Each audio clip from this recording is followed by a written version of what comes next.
Welcome to Bitstorm, a comedy game design podcast by two guys who know nothing about comedy nor game design. I'm Ben Slinger, and with me, as always, is Trevor Scott. Hello. Howdy, howdy. Howdy. So I think we're going to jump right in today, and we're going to do some random movie selections. Random movies, okay. Let me just click a button over here, and I got a movie. So, for those who might just be joining us, this is a little game where we each have a random movie selector in front of us, selecting from movies from the last, 50 years or so. And we're each going to get a movie. We're sort of going to read out the title and maybe the synopsis and use that as a jumping off point for a video game idea. It might just be from the words, or it might tie directly into the IP or property or whatever comes up, but we'll see. Yeah, or it could be none of those things. It could just be a prompt and we jump off from there. That's it. So let's go 3, 2, 1 movie. Okay, Dark City. Oh, okay. I like that movie. I have a movie called Rebecca, and I said the last 50 years, but this is actually from 80 years ago. This is a 1940 film. Interesting. Okay. So I'm going to say I have not seen either of these films. You haven't seen Dark City? I have not seen Dark City. Oh, my goodness. We should watch it. Is that one that we need to watch together? Yeah, maybe. I don't know if it holds up. I haven't seen it in probably at least a decade or more. 15 years or something.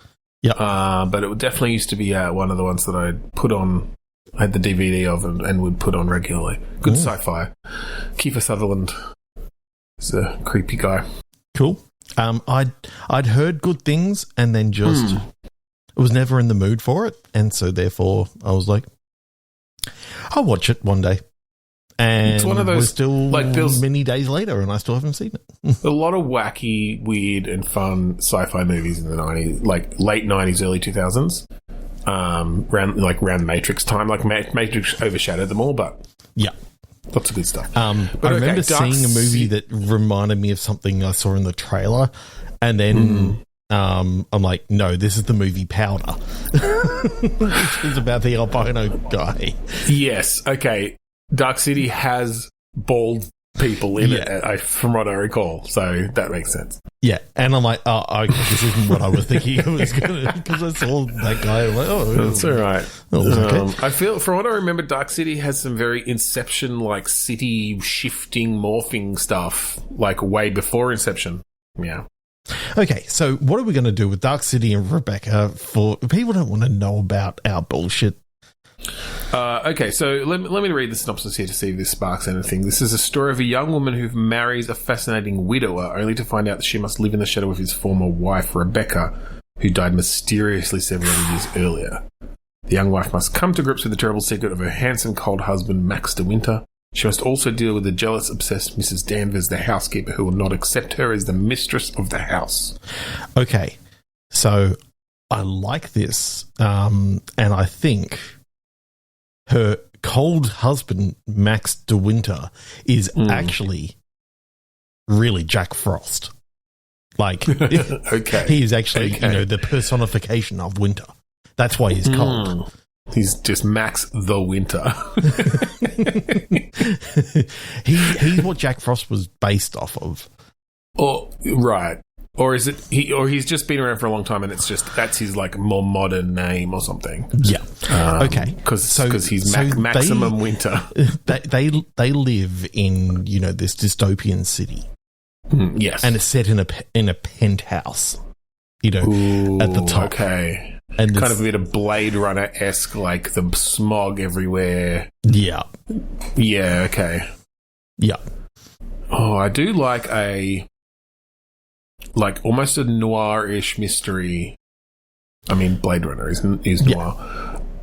But then the twist. So, it starts off as a mystery, and it's this new wife learning this stuff about the old wife who's dead.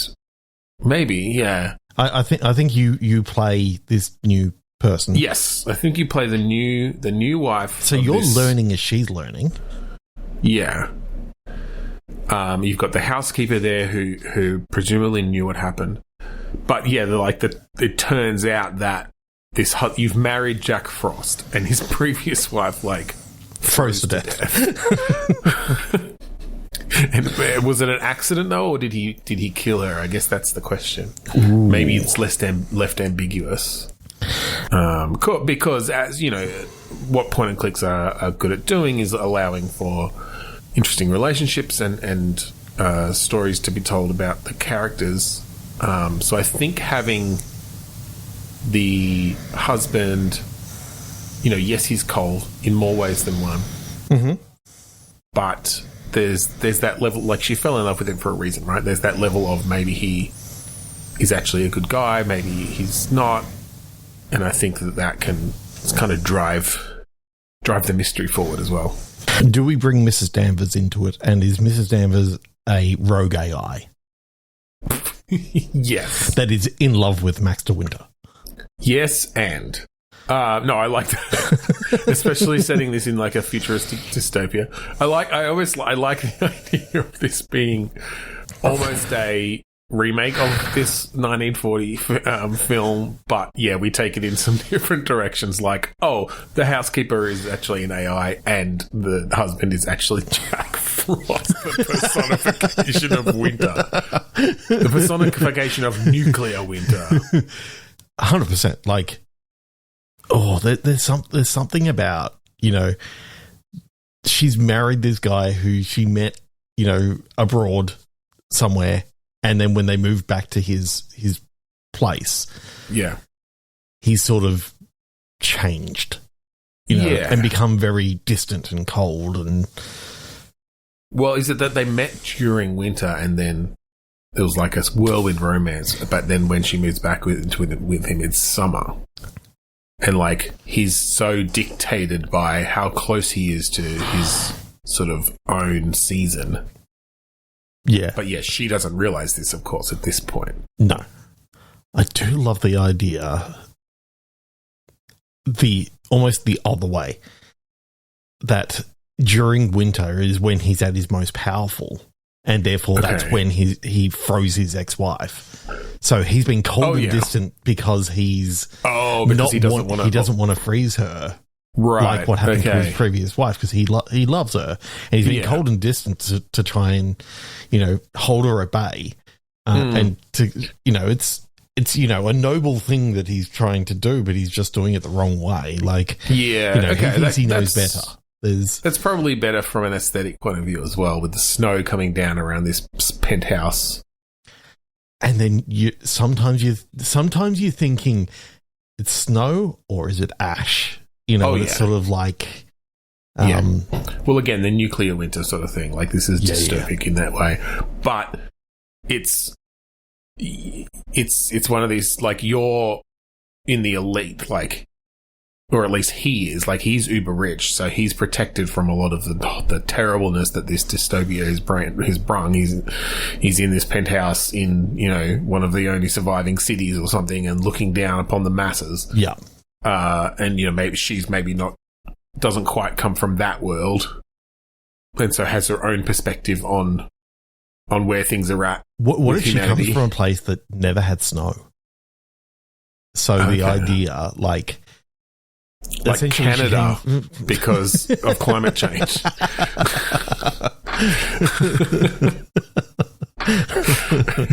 the newest state of the US. Yeah, that's it. Canada, the fucking 51st state. It's not called. It's called Canada, America. Canadas.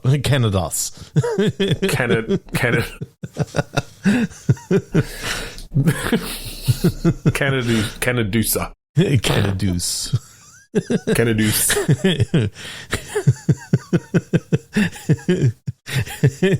It's like you're going up to the deuce. That's just what in this dystopian world. That's just what the casual. Yeah, I mean, because it's good beach weather all year round there now. Yeah. Oh god, this is so. No, I like this. I'm almost. Scary. I could picture this as actually potentially, rather than a traditional 2D point and click, a 3D either first person or third person point and click, because I just like the idea of this penthouse with, windows all the way around, and looking really, out, the snow falling. There have not been enough point and clicks, as in adventure games, done through a first person or a different sort of medium. Like they tried a couple of times. I remember there was a game that it was a first person sort of walking around, and you could do some of the things that you could do from picking up stuff from the inventory and all that sort of stuff. I can't remember the game's name though. It was like you were the cartoonish one. Yeah, you were like a slacker. Yeah, I bought that. Yeah. In fact, I remember buying that at Eastland, and then on the way back to meeting my mum, nearly getting hit by a car because I was reading the box. Yep. Never something or Neverwhere or something like that. Yeah, that was interesting because that was like a very much in the like Doom era of first 3D. person. Yeah. And then obviously Gabriel Knight 3 did the weird thing with that. Well, that was that was third person, and then you had like a floating camera essentially. Yeah. But there haven't really been many that are true kind of first person, which is surprising. Yeah. But that then, utilize the more traditional point and click. I mean, we were talking about mechanics. this earlier today. I do have some ideas on what I'd like to try and do. We've been working on a game jam adventure game thing. We've got quite a nice system there now. I'm actually thinking of trying some 3D stuff with this. Maybe a first person. Maybe that could be fun. Yeah, to see what happens with this dialogue thing, and a standard first person compared to what I was also thinking, which was VR. Like, it could be fun just to see, okay, you're walking in there and it's like, now I'm getting a coffee, and now, I want to use this object on this thing. And so you select it from there, and,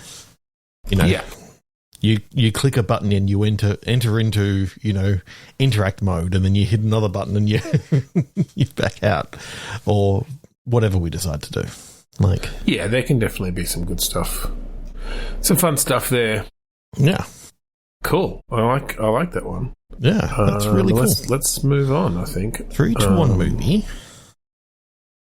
Okay, Fireproof. For Ragnarok. Okay, so it's all improvised. That's what we can take from Thor Ragnarok.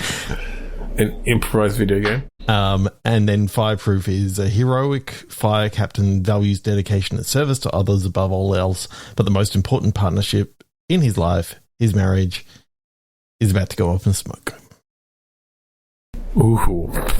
And that's all improvised. I feel weird doing fire stuff, given that we're like in the middle of the worst wildfires California's ever had, and that's sort of in the news everywhere. But maybe we can shift it from, at least, I mean, it's fine, we can do firefighter stuff, but I mean, maybe just what we can take from Thor is like the end of the world, or a prophecy about the end of the world. Mm-hmm. With the whole Ragnarok thing. Yep. I mean, I like the idea in some ways of a firefighter as the protagonist in like an end of the world situation. Yep. Almost a disaster movie kind of feel. Ooh. Yeah, there haven't really been any like disaster movie-esque level games. Like, and what would you do with a disaster level game? Would you go action adventure? Would you go? I feel like it would have some vibes of a Quantic Dream kind of game, in a way where you've got set pieces that you're making your way through and reacting as things happen. Yep. And then in between, I mean, often in disaster movies, a lot of it is just character drama as well, right? Yeah. So the Quantic Dream sort of style works a bit there, where you can have the more hectic scenes without it needing to be intense gameplay, essentially, like your quick time events and that sort of thing. But it's cinematic. Yeah, and then you've got those heartfelt moments of, you know, you doing all this stuff, and then you find out that, you know, your street has gone up in flames, and it's like, okay, so you got to get over there and try and, you know, save your family while also saving everyone else's stuff. Yeah. It just so happens that you got this one under control, and there's this massive event happening, and yeah, exactly. And I don't know if we want to, like, there could be a sort of main gameplay loop that we bring in as well, potentially, but it just depends on the story we want to tell them, I think story kind of works well in the fact that you're just one person dealing with one fire at a time, you know, through this game while, you know. I did just, because we always do this, I did just think of it in sort of a different light, potentially even moving away from the Quantic Dream stuff, but like, not quite a roguelike, but with storylets of but a match 3. I mean, it could be. The main gameplay could be match 3. But from the story perspective, like, just don't do the red ones, it adds more fire. Well, again, like, that could be an interesting thing to do. But like, from the storylet's point of view, like, essentially, you know, the start of the game is you're a firefighter, oh shit, it's the end of the world. There's like all these different events happening, fucking, you know, meteors coming down and smashing to Earth over here, like, you know, zombies coming up from the ground over here. I don't know, whatever it is. Fire nados. Storylets is it could be, is it could, you know, you could come up with a lot of different things that can then resolve in different ways. But then, yeah, you do, like, each of those leads to a game. Maybe it is a match 3. Like, I think you could do a fun match 3 that's around firefighting, where you're matching water things, you're matching, you know, and that plays out as you play. I just thought of the worst natural disaster. It's a volcanonado. Volcanonado. So hang on, it's a volcano that's erupting, but a tornado comes through and picks up all the lava, all the lava, and is just all the magma, yeah, spraying it everywhere for sure. I mean, that's definitely in there. It's like, oh shit, you know, Yellowstone is going up, and the massive tornado comes through, and it's like, oh shit. Now I'm just thinking of, instead of Sharknado, Sharkano, and it's just erupting sharks, red hot sharks, just coming out of this mountaintop. Why haven't they done that? They made how many Sharknadoes and they never pivoted to Sharkano? Why not a Sharknami? Yes. And then a Shark Droid. Sharkquake. It opens up and swallows your whole. Just the whole world is a shark's mouth. The cracks in the ground are shark teeth. Oh, fuck. 3 to 1 Yeah, oh, yeah, I don't know. I think that's our game, though. I think it's all shark-based natural disasters that you're fighting with match 3s. No. Oh, God. Oh, Exorcism. That's fun. Exorcism in Utero. Oh, God, no. I've not heard of this film. It looks... It's, what is it? Spanish, maybe? Herma finds a powerful ring that possesses her. When she tries it on, her body transforms and mind begins to deteriorate. She must find a way out to save herself and her unborn baby. Movie that I got was Freaky. Okay. A mystical ancient dagger causes a notorious serial killer to magically switch bodies with the 17-year-old girl. We watched this the other day, my wife and I, and it was actually really good. I really thought enjoyed it was okay. Look, Vince Vaughn was not great, but the girl was fantastic. Oh, yeah, she's great. Yeah, I've been enjoying the recent trend of horror movies taking on these kind of wackier tropes and high concept ideas. Yeah. You know, some of the time travel ones, or the time loop. What was the time loop one? Happy Death Day. Happy Death Day, yeah. And Happy Death Day to You. Yeah. They were good. There was supposed to be a third one, but supposedly it didn't, like... Oh.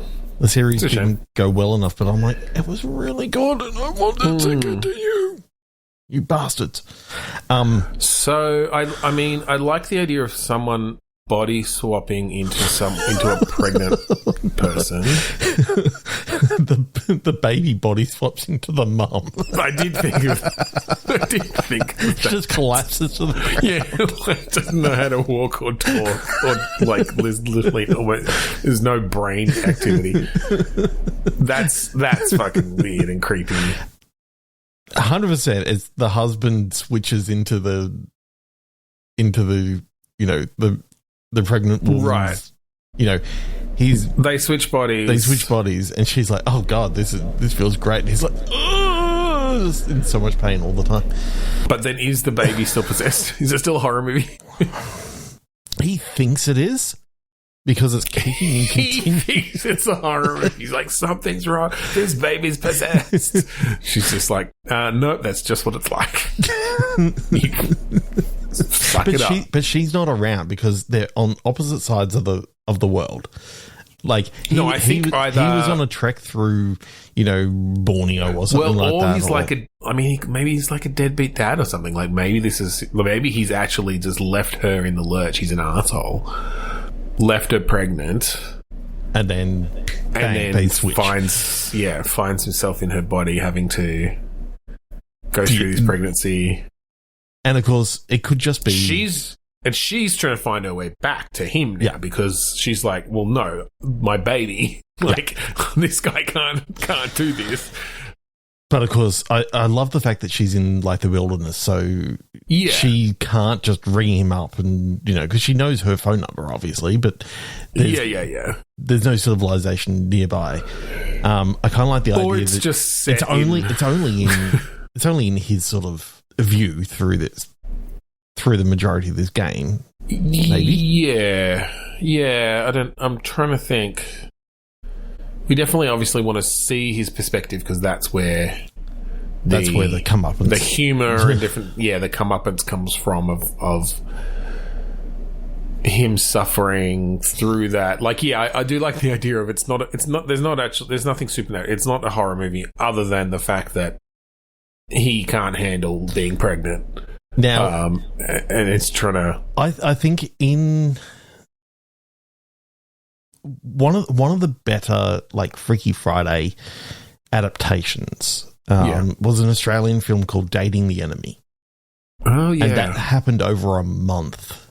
It was basically new moon to new moon or full moon to full moon, right? And the idea that this could also be that sort of Guy month. Pearce, wasn't it? Yeah, Guy Pearce, and I can't remember Claudia. I can't remember. Yeah. Good film, really well done. And, I think that was just a better way of doing sort of the Freaky Friday thing because it was literally two people who kind of had a one-night stand and then they switched and they didn't really know each other for a long time and they had to kind of deal with a whole month of being in the other one's shoes. Well, I mean, I kind of like the idea in this one that it's the length of the pregnancy. Like, when the baby comes out, they switch back. and it's like at a certain point, once the baby is developed enough, it's like 6 weeks in or whatever, or 10 weeks in, or I'm not going to sit here arguing. It's or whatever, but it's the night after the first. Well, I want to give it some time for him to have left and her to have been abandoned, essentially. But I like the idea that it's the fetus itself who is that has caused this. Yeah. The baby, and then at the end, the baby comes out, they switch back, and then the baby just looks at the camera and winks.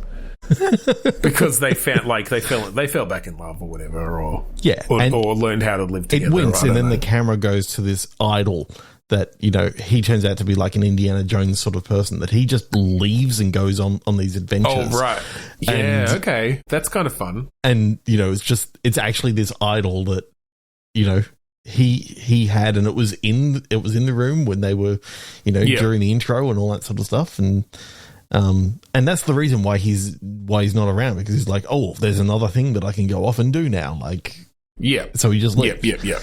And then you could have like little things of she's now, you know, running away from a giant boulder. Or from a giant boulder. Just, you know. She's you just cut to all the adventures she's having that you don't actually play through as she tries to get back to her unborn child in her body. At the end of each act, it's like, oh, and now we're just going to see what she did during this month. And there's 9 acts or whatever. You know, or there's 3 acts in trimesters. In trimesters, yeah. She finally comes back, you know, with like a month I think she to gets go. back for maybe the final trimester, the 3rd trimester, because, I mean, I'm sort of picturing this now as a bit of, in the end, a romance in a sense, like a rom-com-ish sort of thing where they've seen each other's perspectives and you know, he's seen the error of his ways and learn to live together. And she now understands why he leaves on these adventures, and I can imagine them going on those adventures together. Like, yeah, for sure. Like she sees sees what he gets out of it, and you know, even though he shouldn't have just left her without telling her, and you know, he was definitely an asshole about it, but. Yeah, it was a one night, not really a one night stand, but you know, just he never. They. I mean, I think they didn't have a. Yeah, I think they were dating. Like, I feel like he definitely needs to have been in the wrong to just leave and essentially ghost her. She's upset. But yes, she's I don't think he knew she was pregnant. No. I can imagine. I think maybe she only just found out she was pregnant. Yeah. And then the switch happened. Yeah, basically. It happened that night. Like, she was crying to sleep. And she left the pregnancy test, like, next to the idol. Yeah. Something like that. And she's crying about it because he's not around. And I can imagine it that they were going out for a couple of months and then she finally trusted him. They you know, they spent the night together and then he just ghosted her that night. Like, Like, he left and she never saw him after that. Yeah. You know, they'd been going out for a couple of months at this point, and, you know, this is the first time they've been together and he's just out. And then that comeuppance on that kind of makes sense. Yeah, absolutely. Yeah, for sure. And then by the time she takes the pregnancy test, obviously, because it takes quite a while, 6 weeks or whatever, 6 to 8 weeks, she's sort of like gotten over it, and then this brings it all rushing back because she knows it can only be his kid. Yeah, she goes to sleep crying. A couple of tears drop onto the idol and the pregnancy test next to it, and she goes to sleep and wakes up in the jungle. Yeah. And then it switches to his point of view as he wakes up and he's looking around, like, going, "Why? How am I back here?" Yeah. Yeah, that's it. Yeah, okay, I really, really like this. What sort of gameplay are we getting out of this? We've got great world building here. Yeah. Again, I picture it more of potentially a modern-ish adventure. Oh, yeah. This is where you could, you know, obviously no one believes like that you've swapped bodies, so you've got to sort of lie your way into through you know, relationships and all this sort of stuff, and she's still working and stuff. So you've got a job there that you need to get through and all this sort of stuff. Yeah. And he's they're having to experience all this stuff and then have multivitamins and all these sort of things of, you know, the doctor says, you know, you've got to have all your prenatal you know. Yeah, for sure. All the vitamins and all that sort of stuff to I mean, ensure healthy delivery of the baby. Go through the whole thing. And, you know, I think you follow him through the different stages here of initially he doesn't believe it, you know, he's not going to know immediately that he's pregnant. No, he actually finds out later on, like, because I think, you know, he wakes up, he knocks the idol, and that knocks the pregnancy test down the back of the cabinet or something. Either down the back of the cabinet or under the bed. Mm-hmm. And he finds it, you know, a month, 2 months later. Well, as he then starts having actual, like, more symptoms. Yeah. Or he's like, oh, geez, at least I haven't had to deal with a period. Or just like, at least I haven't had to deal with a period yet. And like, the friend's like, how long has it been? It's like 3 months. Dude, like, it should have happened by now. Had to deal with all the morning sickness, but he just thought that was a bad curry. I just thought women threw up every morning. Isn't that normal? I'm picturing this as after the case when he's like convinced either one of her friends or one of his friends of what has happened, and so he's sort of got that ally there. I so wanted to be one of her friends. That I think so, yeah, because that makes sense. You know, he basically he was only in town for a short amount of time, and then and I think we can very much play with all his friends are misogynist assholes like he was, and so when he tries to get in contact with them, of course they don't believe him. He's a woman, like they just think that. There's some angle here. There's some angle or again, like it's not unusual for them all to be spurning women to like use them for sex and then ghost them, and so they're thinking, you know, I mean, this is what the Bodyswap movies and stories do so well, right? See what it's like from someone else's shoes and how you've been treating them. There's something so really good fun. There. Yeah, I feel like a lot of the ideas that we do, this actually would just make a better movie than a, game. 100%. But you could do it. You could do it in a narrative, cinematic sort of way, and have your dialogue choices and different things. Yeah, and have to lie your way through all this stuff, and then ends up becoming really good at the job. Not as good as what she was, but still rather good. Yeah, I think, and again, very much in the tone of these things, by the time the baby's ready to come, he's got the hang of living her life like nothing else. And he's very comfortable now, and he's ready. He wants this baby, like he's ready to go through with it. And then, I think she's there to hold his hand through it by the end. Yeah, and she's got a couple of extra scars. And well, she's had adventures. Yeah. And but she's become really, really good at it as well, which is why she's now kind of part of. It's how she made her way back, and she's like a badass now. Yeah, fought her way through hell to come back, only to see that he hasn't totally ruined her life. He's learned his lesson, sort of thing. And she hasn't ruined his life. She's actually, She brings back even more riches. And it's revealed by the end, it's like, brings back another one of the idols or something. And then the idols wink at each other. Yes. Sequel. That's really good. Yeah. That is cool.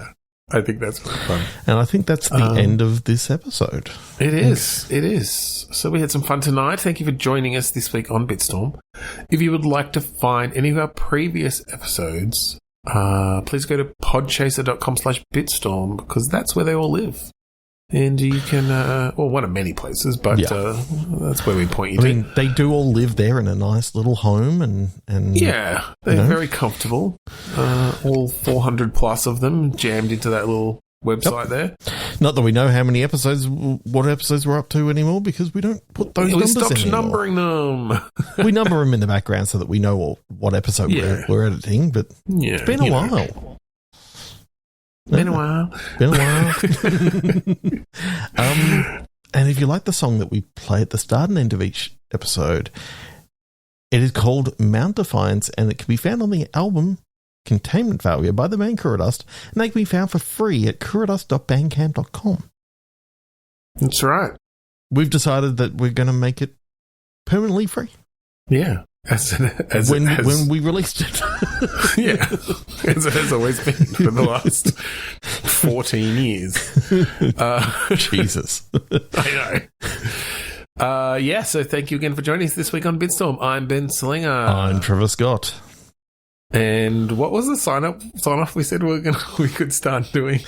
3, 2, 1, stop.